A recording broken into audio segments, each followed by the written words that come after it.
Hey guys, today I wanted to talk about machine cinema, which is something I've been working on for over a year now. It's really a collective, an event series, a community, a learning organization, a workshop, all of these things wrapped into one. It's an online experience, an online community. It's also an IRL thing.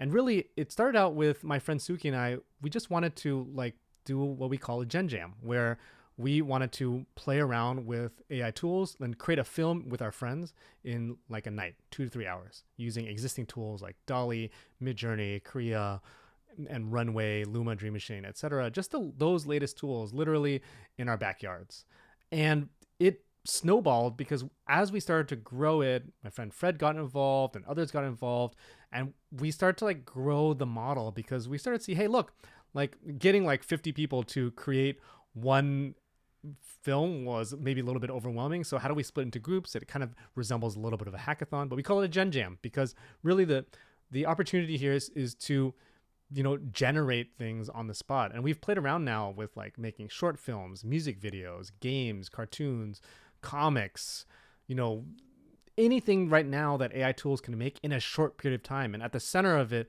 is, to us, the humanity is bringing people together in person, in real life, to create things with AI tools. Because we believe that creativity is unlocked via AI. It's not held back by AI.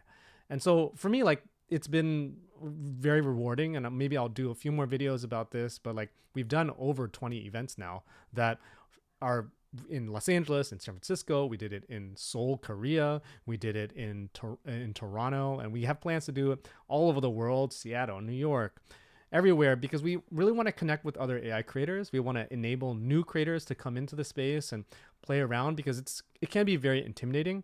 And we also want to introduce people to new ways to think creatively through AI. And so that's kind of really the focus of machine cinema, and working with agencies and corporations and organizations to get them up to speed as well, using this model. Literally, it's just the thing is tutorial first. We do a little kind of workshop, we show people how to use the tools, and then we just split everybody into groups. Everybody plays around with the tools. They come up with the concept. Let's say it's a sci-fi short film or a music video about dogs or what have you, and then we feature those videos after they finish. So it's 2 to 3 hours to finish a film, right? Which is a crazy small amount of time, but it's very achievable. Everybody that has been in our events have been able to finish whatever they set out to do, and then we view them together. That's really it. So I want to show a few videos, and I want to talk about Fred's idea of what AIRL is. It's a concept that we coined to kind of talk about what this means. So here's our little Gen Battles video that I did. And this is one of our Gen Battles that we did in partnership with AILA, Todd Tezarazis. I hope I pronounced his name right, but AILA, which is awesome. They've been, doing things for years and years now. I think over 7 years in Los Angeles, building the AI community there. And so we partnered with AILA to host in their space. And this is really what it is. People getting together, meeting new friends, right? And this, people came together and just met for the first time. A lot of people meet for the first time in these space. Some people are very experienced with creation. There's Jagger. She's awesome. She's a superstar. And then people get together into smaller teams, 3 to 5. Maddie is a superstar as well. Philip as well. Awesome. These awesome people in our community. And then they just co-create, right? Creating their tools. Sometimes they get stumbling blocks. We kind of go through and workshop with them, trying to figure out what to do. And then finally, jumping into, there's Verena. She is an absolute superstar. And then we do a little viewing party, right? Where we view all the things. Sometimes we do a little voting and watch together, what we created, which is very satisfying, right? To come into an event, not knowing how to use any of these AI tools, and then leaving having a finished product that you did achieve. It's a very satisfying and to me a very beautiful experience, and I hope everybody can experience this with AI, that it can help to unlock their creativity, right? So in this moment of a lot of fear around creativity, and these are some of the videos that were made, a little snippet, and that's everybody. To me, I think the beauty of this moment of AI is that we can play, and I think embracing the play is something that I hope for a lot of people when they're jumping into this space, rather than being scared and intimidated and kind of like this like AGI scariness, which is ever present for everybody, which I totally get.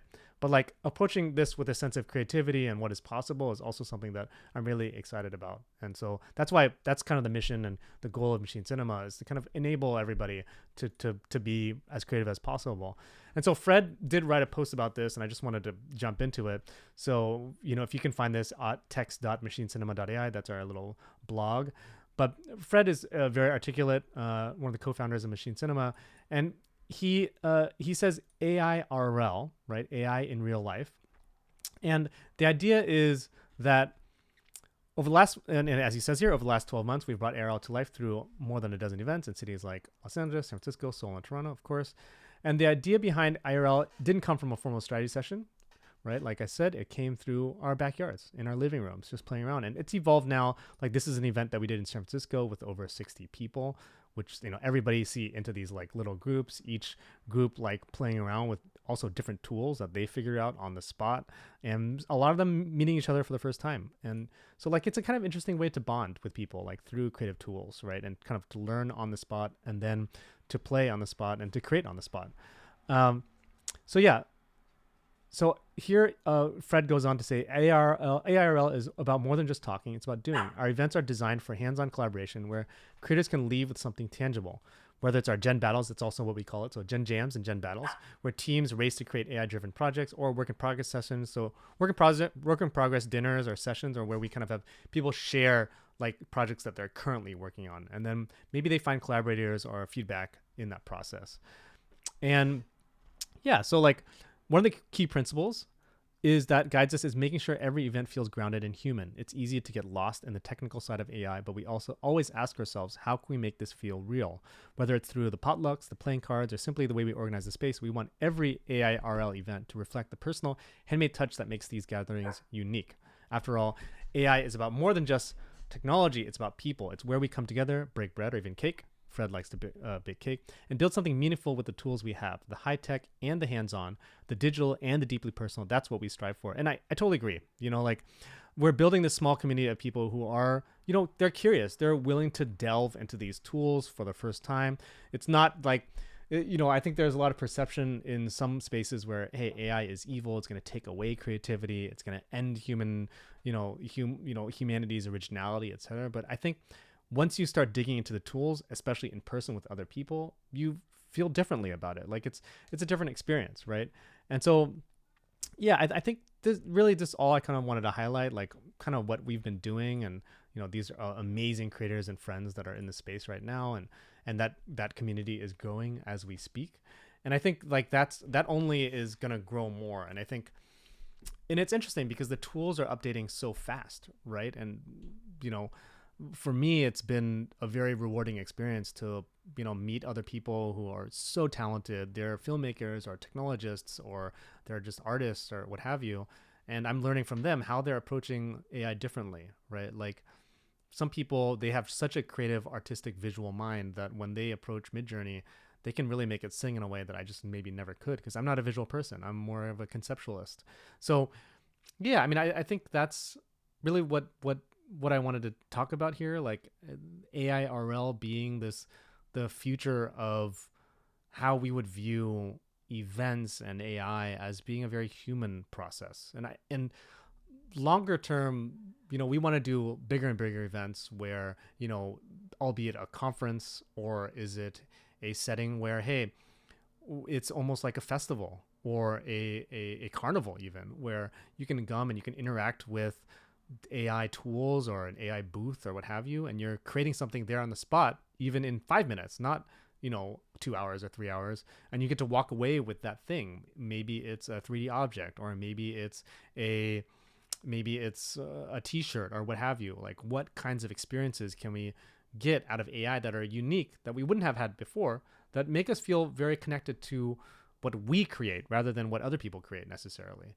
And long term, I think there's a lot of space to be had in terms of what is like a Burning Man with AI look like? What does South by Southwest with AI look like? What does